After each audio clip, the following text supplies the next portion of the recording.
오늘 우리에게 주신 성경 말씀 마가복음 5장 1절부터 5절 말씀입니다. 거라사 지방에 귀신 들린 사람의 이야기 앞부분입니다. 마가복음 5장 1절부터 5절 신약성경 59쪽에 있습니다. 우리 같이 한 목소리로 말씀을 같이 읽겠습니다. 자, 시작. 예수께서 바다 건너편 거라사인의 지방에 이르러 배에서 나오심에 곧 더러운 귀신 들린 사람이 무덤 사이에서 나와 예수를 만나니라. 그 사람은 무덤 사이에 거처하는데 이제는 아무도 그를 쇠사슬로도 맬 수 없게 되었으니 이는 여러 번 고랑과 쇠사슬에 매여서도 쇠사슬을 끊고 고랑을 깨뜨렸음이로라. 그리하여 아무도 그를 제어할 힘이 없는지라. 밤낮 무덤 사이에서나 산에서나 늘 소리 지르며 돌로 자기의 몸을 해치고 있었더라. 아멘. 오늘 설교의 제목은 예수님을 만나야 합니다 라는 제목입니다. 11월에 설교의 주제가 전도, 영혼을 사랑하는 마음인데요. 이제 한 해가 저물어 갑니다. 11월도 벌써 보름이 지났네요. 얼마 남지 않은 이 시간 동안 올 한 해를 살펴보면서 하나님 앞에 어떻게 살아가야 할지를 기도하면서 2024년을 맞이할 준비하는 저와 여러분이 되기를 주의 이름으로 부탁을 드립니다. 그냥 세월이 흘러가서 사는 것하고 다르게 살아야죠. 그게 그리스도인입니다.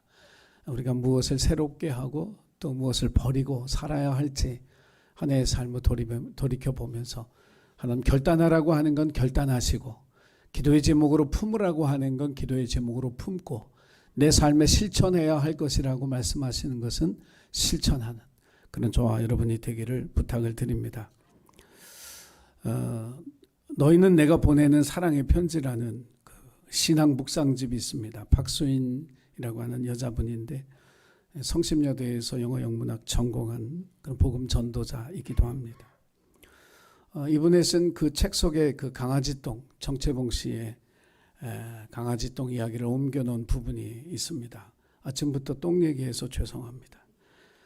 이게 설교 끝부분에 하면 바로 밥 먹어야 되지만 앞부분이니까 어느 정도 잊혀지리라 이렇게 생각합니다. 도린의 흰둥이가 그 동네 골목 그 돌담길 한 구석에 똥을 쌌습니다. 날아가던 참새가 똥 더러워 이렇게 하고 이제 갔죠. 강아지 똥이 그 얘기를 들으면서 너무 서러워서 울었습니다. 난 왜 똥일까? 그러면서 생각해 본 거예요. 난 더러운 똥인데 어떻게 하면 착하게 살 수 있을까? 이 똥 얘기를 애들하고 설교하면 되게 좋아할 텐데. 아무짝에도 쓸모없는 이런 나. 근데 며칠 지나지 않아 이렇게 봄비가 내려서 그 강아지 똥 앞에 파란 그 민들레 새싹이 돋아 오른 거예요. 신기하잖아요. 물어봤어. 넌 누구냐? 그랬더니 나 예쁜 꽃을 피우는 민들레야. 그래? 강아지 똥이 궁금해진 거예요. 어떻게 예쁜 꽃을 피우는지. 그래서 넌 어떻게 그렇게 예쁜 꽃을 피울 수 있는데? 그랬더니 하나님이 비도 주시고 햇빛도 비춰주셔서 내가 예쁜 꽃을 피울 수가 있지. 그래 그렇구나. 이제 시무룩해졌어요. 그랬더니 이 민들레 새싹이 강아지 똥에게 얘기하는 거예요. 야, 근데 있잖아. 나한테 정말 아름다운 꽃을 피우기 위해서 필요한 게 있어. 그게 뭐냐면 네가 나의 걸음이 되어줘. 그 말이 너무 기쁜 거예요. 나도 어딘가 필요한 존재, 소용이 있는 존재라는 생각을 하니까 그래서 그 책의 표현대로 하면 이 강아지 똥이 그 민들레 새싹을 안았대 이렇게 그렇게 표현했어요.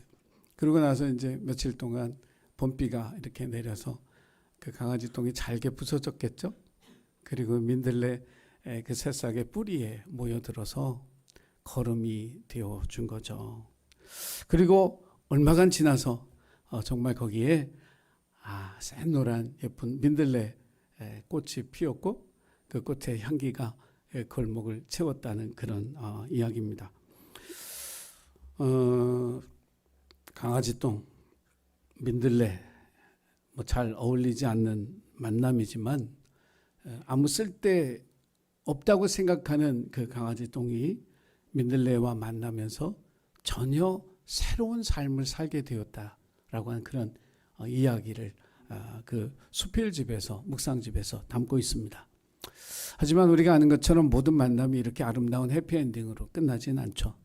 어떤 만남은 꽃을 피우는 만남이 되지만 어떤 만남은 파멸의 비극으로 끝나기도 합니다.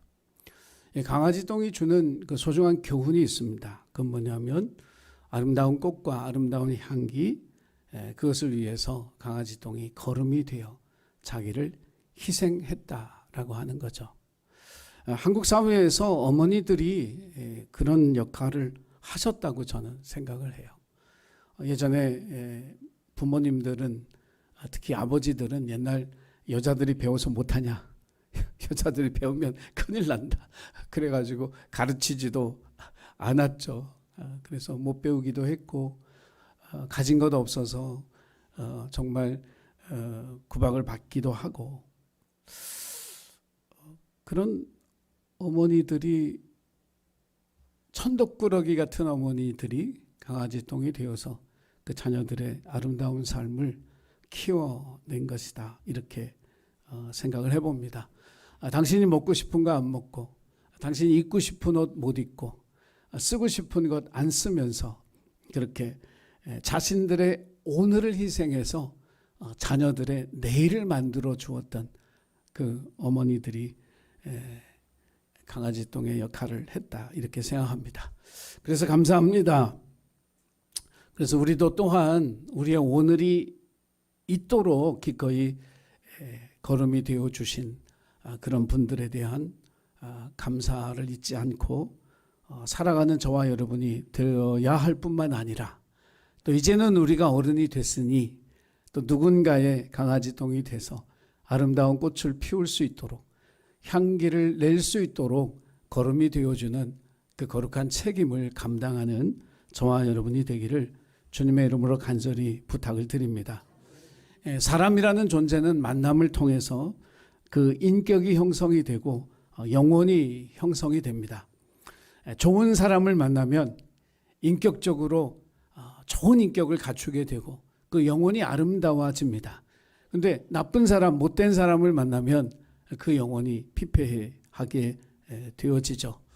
우리 부모님들이 저 어릴 때도 늘 그랬지만 좋은 친구 사귀어라, 학교에 가서 좋은 친구를 사귀어라, 이렇게 당부했던 것은 만남이 주는 영향력이 분명히 있기 때문에 그걸 아시고 했던 충고였으리라 생각을 해봅니다. 제가 만나보니까 어떤 분들은 그런 탄식을 하는 분들도 있더라고요. 자기 인생이 정말 좋은 분들을 많이 못 만나서 제가 더 높은 지위에 또 더 복된 인생을 살아갈 수 있었을 텐데 좋은 사람들 못 만나서 내가 요 모양 요 꼬라지다, 이렇게 탄식하는 그런 분들도 제가 만난 적이 있습니다. 근데 제가 한번 이런 생각은 해봤어요. 여러분 인생을 지금까지 살아오면서 좋은 분들을 만난 사람이 많은지, 못되고 정말 화날 만한 그런 사람을 만난 경우가 더 많은지 좀 묻고 싶어요. 여러분 다 좋은 분들만 만나셨나요? 대답을 안 하시는 것은 부정적인 그 뜻이다, 제가 그렇게 그냥 이해를 하겠습니다. 정말 살아오면서 와, 본받을 만하다, 저런 분들 만나서 이건 축복이다, 이런 그 사람을 만나기보다는 아마 부정적인 영향을 주는 사람들을 더 많이 만났겠죠. 그런데 그 때문에 내 인생이 이 모양이다, 이건 제가 동의할 수가 없어요. 정말 못난 사람입니다. 왜냐하면 영향을 받고 주는 것에 대해서, 영향을 받는 것에 대해서 특별히 우리가 선택할 수 있는, 내가 선택할 수 있는 것이기 때문에 그렇다라고 하는 거죠. 저는 정말 중학교 때 잊혀지지 않는 두 분의 선생님을 만났습니다. 중학교 1학년 때 그 두 분을 만났는데, 한 분은 제 담임 선생님이었던 권혁진 선생님, 국어 선생님이고, 또 한 분은 제가 그 성함을 잊어버려서 죄스러운데 물상 선생님, 이 두 분은 제 중학교 1학년 때 만난 이 두 분이 정말 제 인생에 큰 영향을 주었습니다. 그리고 고등학교 때도 저희 담임 선생님은 아니었지만 고등학교 2학년 때 국어를 가르쳤던 그 선생님, 정말 저한테 선한 영향력을 많이 끼쳐주신 분이고요. 대학에서도 정말 좋은 스승을 만났습니다. 그러나 저도 살아오면서 보니까 그렇게 선한 영향력을 주신 분들보다는 부정적인 영향을 주신 분들을 되게 많이 만났다, 그렇게 생각을 합니다. 저는 대학원에 가서 신학을 공부하면서 전도사 생활을 했는데 두 교회에서 교육 전도사로 이렇게 섬겼는데 보니까 그 저희 담임 목사님들, 제 발등 찍는 얘기는 아닌지 모르겠지만 정말 타산지석을 삼을 그런 경우가 되게 많았다, 그런 생각을 해보게 됩니다. 좋은 분을 만나면 본받고 닮아야 되겠다라고 선택하면 됩니다. 부정적인 사람들을 만나면 저렇게 하면 안 되겠구나, 내 자신의 삶을 위한 교훈으로 삼으면 되는 거죠. 박소연 씨, 그 앞에 얘기했던 그 신학 묵상집을 썼던 그분은 우리 인생의 최고 복된 만남이 뭐냐? 예수님과의 만남이라고 기록하고 있습니다. 예수님 만나기 전에는 죄투성이로 살던, 죄와 사망의 굴레에 묶여서 마귀의 종노릇하면서도 그게 마귀 종노릇인지도 모르고 살았던 우리들이 예수님을 만나고 나서 참된 구원이 어디에 있고, 참된 생명이 어디에 있고, 참된 소망이 어디에 있고, 어떻게 무엇을 위해서 살아가야 할지를 배웠으니 예수님 만난 이 만남이 우리 인생의 가장 큰 축복이라고 이야기하는 것이죠. 사랑하는 예수님 가족 여러분, 예수님은 우리를 이 각자의 삶의 자리에서 아름다운 꽃을 피우는 민들레꽃이 되라고, 그 향기를 풍겨내는 아름다운 꽃이 되라고 우리를 세상에 보내신 줄로 믿습니다. 그렇게 하기 위해서 당신의 몸을 십자가에 못 박아 죽여서 거름이 되게 하셔서 우리로 하여금 꽃을 피우고 향기를 내는 아름다운 그리스도인으로 살게 하신 그 역할을 감당하신 줄 믿습니다. 그래서 예수님을 만난 우리의 삶에 내가 변화되고, 내가 살아가는 가정을 변화시키고, 내가 일하는 직장을 새롭게 하고, 이 나라와 민족 가운데 새로운 변화를 일으키는 그 사명을 주셔서 오늘도 저와 여러분이 살아가고 있는 줄 믿습니다. 오늘 본문의 말씀을 다시 읽게 된 것은 2절에 나오는 말씀 때문이었습니다. 예수를 만나니라. 이 한 구절 때문에, 이 한 문장 때문에 다시 이 본문을 들여다봤습니다. 이 거라사인 지방, 갈릴리 바다를 건너서 가는 이쪽 지역은 유대인들이 발을 들이지 않는 그런 이방인들의 땅이었습니다. 사람이 어디를 간다 할 때 그것은 목적이 있기 때문에 그곳에 가는 거예요. 학교를 가는 건 배우기 위해서 가는 겁니다. 병원에 가는 것은 치료를 받기 위해서 가는 겁니다. 회사에 가는 것은 자아실현도 있지만 돈을 벌기 위해서 가는 거죠. 우리가 삶의 어떤 장소에 간다는 것은 목적이 있기 때문에 가는 거예요. 그렇다면 예수님이 이 거라사 지방에 가신 것도 분명히 목적이 있을 터인데 그 목적이 뭘까? 예수님이 거기에서 뭐 큰 집회를 하기 위해서 가신 것 아니고, 그곳 사람들에게 알려지지 않은 자신을 널리 알려서 많은 사람들에게 존경을 받고 찬양을 받기 위해서 그곳에 가신 것이 아니라 예수님이 그 땅에 가신 것은 한 영혼을 사랑했기 때문입니다. 우리가 인생을 살아가면서 우리가 예수님의 이 발걸음을 본받아야 하는 것은 뭐냐면, 어떤 목적을 가지고, 나를 위한 목적을 가지고만 어떤 장소, 어떤 사람을 찾아가는 것이 아니라 사랑하기 때문에 찾아갈 수 있는 사람, 이것이 그리스도인이라고 오늘 이 본문의 말씀은 우리에게 이야기해 주고 있습니다. 예수님은 한 영혼의 불행을 방관할 수 없어서 그 영혼을 사랑하시는 하나님의 마음을 전하기 위해서 그곳에 가셨던 거죠. 예전에 전도할 때는 교회들마다 유행처럼 뭘 했냐면 총동원 전도주일 이거 했습니다. 그래서 총 갖고 모인 줄 알았어요, 처음에. 총 갖고 모이면 큰일 나죠. 그래서 저희 지방에도 그 진짜 큰 대형 교회에 감독님이 계셨던 그 교회가 이 전도 대회를 하는데 한 달 동안을 하는 거예요. 그래서 예를 들어서 이제 뭐 10월 1일부터 10월 31일까지 그래서 마지막 주일 날은 이제 시상을 하는 겁니다. 그 제일 많이 교회를 데리고 온 사람 그분에게 이제 소형 자동차를 그 경품으로 내걸었어요. 거기다 이제 대형 TV, 대형 냉장고, 대형 세탁기 이런 거 이제 걸어놓고 했거든요. 그러니까 뭐 이제 어마어마하게 이제 큰 한 달 동안의 전도 축제가 이제 벌어졌는데 그 중에는 차를 타고 싶어서 그렇죠?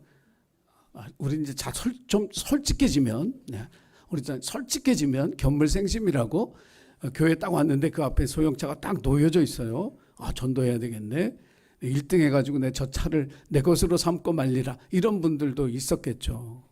하여간 열심히 했어요. 열심히 해서 하여간 물론 한 영혼을 사랑하기 때문에 했는지는 내가 잘 모르겠는데 아무튼 뭐 이렇게 대대적으로 전도대회에 참가해서 했어요. 제가 그게 이제 부목사님한테 이제 나중에 물어봤어요. 몇 명이 나왔어? 한 1000명 왔대요. 그 한 달 동안 1000명을 데리고 왔대요. 그래서 이제 중요한 걸 이제 제가 물어봤죠. 몇 명 남았냐? 몇 명 남았을까요? 네, 대답은 안 하겠어요. 근데 다 왔는데 다 거의 또 이렇게 나갔다고 이렇게 얘기하더라고요. 전도는요, 목사가 시켜서 하는 것도 아니고 뭐 어떤 경품 걸어놓고 그거 받기 위해서 하는 게 아니라 사랑하는 마음이 없으면 그 영혼에 대한 애통하는 마음이 없으면 그건 정말 전도라고 할 수 없는 거죠. 우리가 이제 신앙생활 잘하는 부모님들 제일 큰 걱정이 자녀들이 신앙생활 안 하는 거. 그거 정말 늘 이렇게 무거운 짐처럼 이렇게 눌리거든요. 근데 이것들이 다 크니까 말을 안 들어요. 그렇잖아요. 뭐 교회 부모님 사랑하는 마음으로 하지만 이 자녀들이 커놓으니까 이제 말을 안 듣는 거예요. 그러니까 어떻게 하나님 앞에 기도할 뿐이지. 그 아들 딸을 생각하면서 애통하잖아요. 우리 딸 아들이 하나님 알고 그 믿고 생활했으면 좋겠다. 하나님 그 마음을 돌이켜 달라고. 그렇게 눈물로 기도할 수밖에 없잖아요. 그 마음이에요. 그 마음. 그 애통하는 마음. 그 영혼을 생각하며 애통하는 그 마음으로 하는 것이 전도인 줄로 믿습니다. 그 영혼이 예수님 만나야 된다는 거예요. 그 영혼이 예수님의 사랑을 알고 살아가야 된다는 거예요. 그것 때문에 우리가 전도하는 거예요. 사랑하는 예신 가족 여러분, 우리 주변에 우리가 사랑하는 가족과 친지들, 직장에서 정말 아끼는 동료들, 또 세상에서 맺어진 소중한 그런 인연들, 그 한 영혼을 사랑하기에 예수님이 거라사 지방 유대인들이 가지 않는 땅으로 가신 것처럼 저와 여러분도 영혼을 사랑하는 마음으로 우리의 거라사 지방으로 한 영혼을 만나기 위해서 살아가는 주님의 자녀들이 되시기를 주 이름으로 부탁을 드립니다.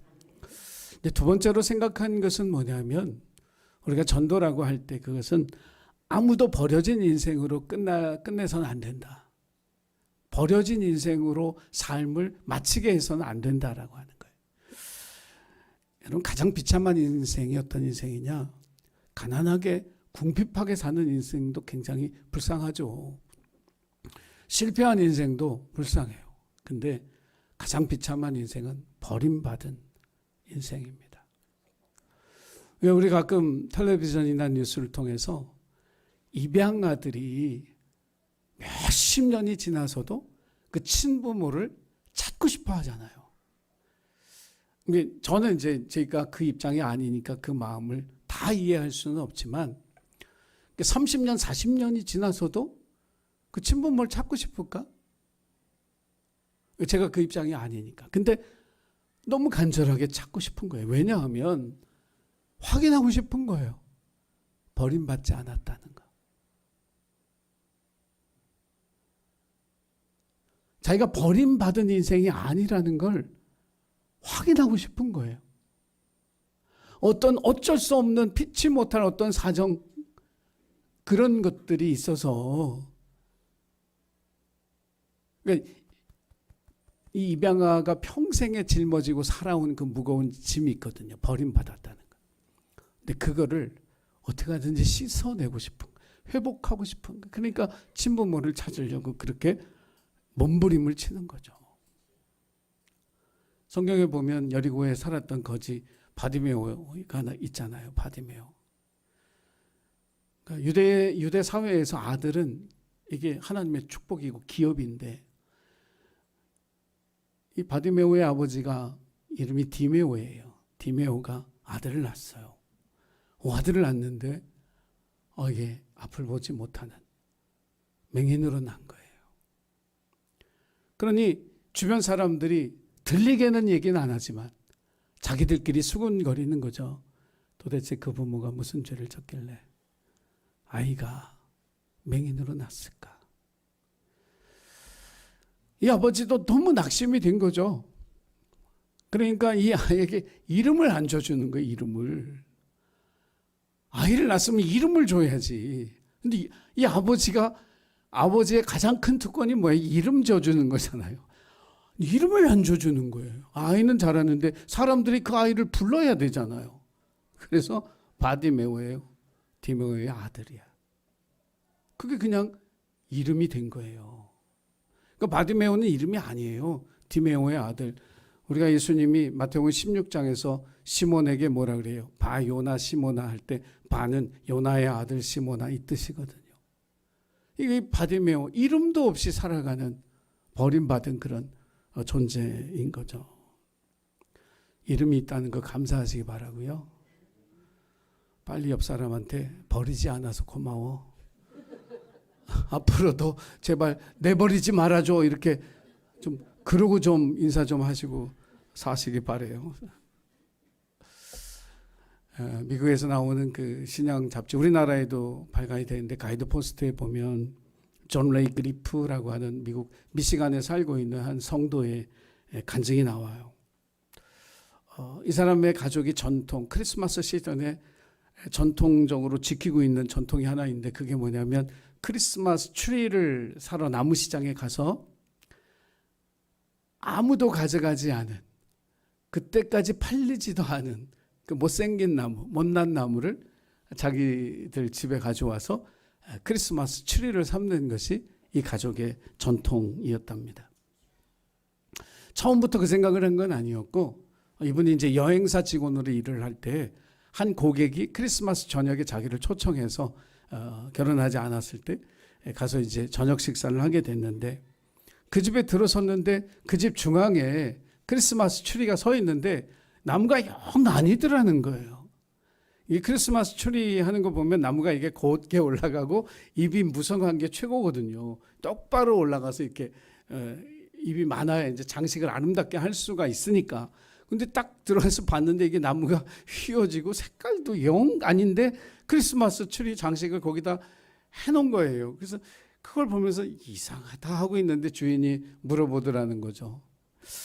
우리 집 크리스마스 트리 어때요? 이렇게. 그랬더니 뭐 어떻게 대답해야 돼요?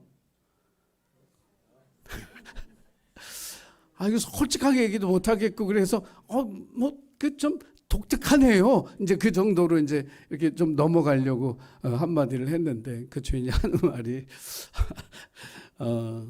우리 집에는 전통이 있다는 거예요. 그 고객분이.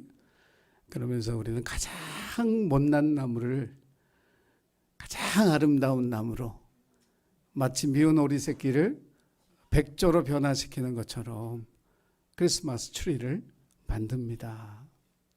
아무도 가져가지 않은, 아무도 눈길도 주지 않은 그런 나무를 정말 가정의 가장 중심에 두고 예수님의 오심을 축하하는 그런 나무로 삼아왔다라고 하는 거.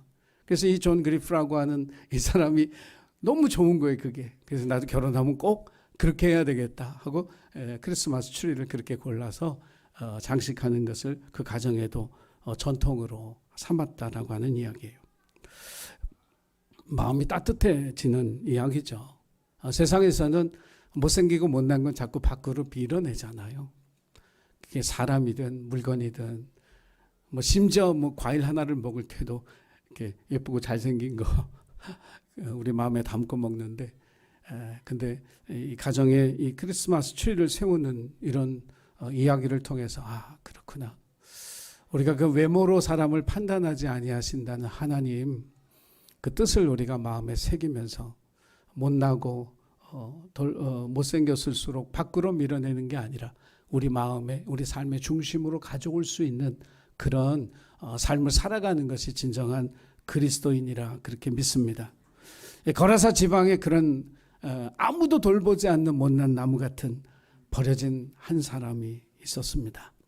더러운 영에 사로잡혀 난동을 부리니까 가족들이 도저히 감당할 수가 없고, 소란을 피울 때마다 이웃집들이 그것 때문에 너무 고생을 하니까 차라리 그 아이를 어떻게 하라고 할 수밖에 없어서 이 아이를 그저 집에서 쫓아낼 수밖에 없었던, 마을에서 내버릴 수밖에 없었던 버려진 한 사람이 있었죠.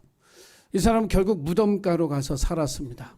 무덤가에 가서 살면서 옷도 제대로 입지 아니하고 먹을 것도 제대로 먹지 못하고 돌로 자기 몸을 상하면서 당장 뽑혀버려야 할 버려진 나무처럼, 쓸모없는 나무처럼 살았습니다. 더러운 영이 사로잡을 때는 기운이 얼마나 센지 난동을 부리는 그를 쇠사슬로 묶어놔도 그것을 끊어낼 만큼 그런 인생 중에 가장 비참한 인생, 그 사람이 어디서 자는지, 그 사람이 무엇을 먹는지, 그 사람이 어떻게 살아가는지에 대해서 아무도 관심을 가져주지 않았던 그런 한 사람이 그곳에 살고 있었죠.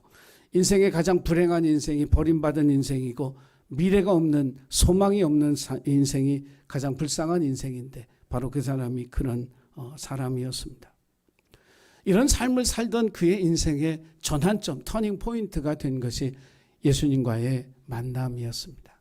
오늘 이전에 나오는 예수를 만나니라, 이것 때문에 그의 삶이 완전히 변화되어지게 된 것이죠. 이 사람을 조종했던 그 더러운 영이 오늘날에도 여전히 역사하고 있습니다. 공중에 권세 잡은 자로, 천사의 탈을 쓴 그런 마귀로 우리들 가운데 일하고 있죠. 알코올로 사람의 인생을 파괴하고, 마약으로, 도박으로, 음란으로 사람들의 영혼과 육체를 파괴하는 그 일을 지금도 하고 있어요. 세상에서 이 문제를 해결할 수 없기에 예수 그리스도를 만나야 하는 줄로 믿습니다. 더러운 영을 제어하는 권세를 가지신 분, 그리고 그 더러운 영을 제어하는 권세를 우리에게 주신 분, 그 예수 그리스도를 만나야만 이 인생이 새로워지는 것처럼 이 땅 가운데도 이렇게 파멸의 길을 걸어가고 있는 더러운 영에 사로잡힌 그 사람들에게 예수 그리스도를 소개하고 예수 그리스도를 만나게 하는 일이 바로 저와 여러분이 행해야 하는 그런 일인 줄로 믿습니다. 예수님이 그 영혼을 만났습니다. 그리고 돼지 2,000마리를 그 호수에 빠뜨려 죽이기까지 그 영혼을 귀하게 여기시고 사랑하셔서 온전한 정신이 들게 해주셨습니다. 이 사람이 자기 정신을 차리고 내가 예수님을 따르겠습니다라고 얘기할 때, 아니, 너는 나를 따르지 말고 너의 집에 가서 내가 너에게 행한 그 일을 전하라고 하셨습니다. 이 사람이 예수님을 따르겠다고 고집부리지 아니하고 예수님의 말씀에 순종해서 자기 집에 가서 예수님이 자기에게 행한 그 일을 전했을 뿐만 아니라 내가 멀리 여울고울의 마을을 다니면서 하나님께서 자기에게 행한 일을 알리는 전도자가 되었던 것입니다. 당장이라도 뽑아 버릴 그러한 쓸모없는 나무와 같이 살았던 이 사람이 예수 그리스도의 사랑과 그 구원의 능력을 전하는 복음 전도자로 변화되어진 줄로 믿습니다. 우리의 곁에 어쩌면 볼품없이 아무도 돌아봐 주지 않는 쓸모없는 나무 같은 그런 사람들이 우리 주변에도 있습니다. 그들이 성탄 트리로 하나님이 그들에게 주신 그 사명이 아름답게 이루어질 수 있는 그 삶을 살아갈 수 있도록 도울 수 있는 게 바로 저와 여러분입니다. 그들을 성탄 트리로 만들어가는 일이죠. 사랑하는 예신 가족 여러분, 어떤 인생도 버림받은 인생으로 끝낼 수는 없습니다. 하나님이 주신 그 거룩한 사명을 이루고 그 축복 가운데 살아가는 영혼이 되도록 오늘도 우리의 거라사 지방을 찾아 기꺼이 믿음의 발걸음을 옮기는 저와 여러분이 되기를 주님의 이름으로 축복합니다. 기도하겠습니다. 사랑의 주님 감사합니다. 우리를 하나님 자녀 삼아 주셔서 예수 만난 인생 살게 해주신 것 감사합니다.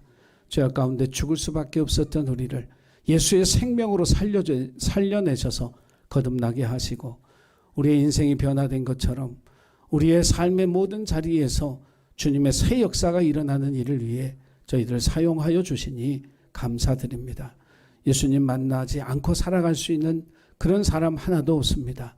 예수 만나는 그 일을 위해서 헌신하는 저희들 되게 하시고 쓸모없이 당장 뽑혀질 나무 같은 그런 인생 가운데 찾아가서 성탄 처리가 되어질 수 있는 축복의 삶을 살아갈 수 있는 영혼으로 새롭게 하는 그 일을 감당해 나가는 우리 모두가 되도록 축복하여 주옵소서. 감사드리며 예수님의 이름으로 기도하옵나이다. 아멘.